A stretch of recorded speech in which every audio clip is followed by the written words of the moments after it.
మామిడికాయ పచ్చడి పెడుతున్నా. వద్దా? నువ్వు తినవా? నాకు ఇష్టం. మరి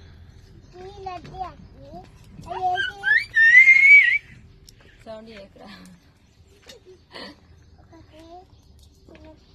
తింటావా? తినొద్దాములు. పచ్చడి పెడతా. పచ్చడి పెట్టినా కదా. సరేనా?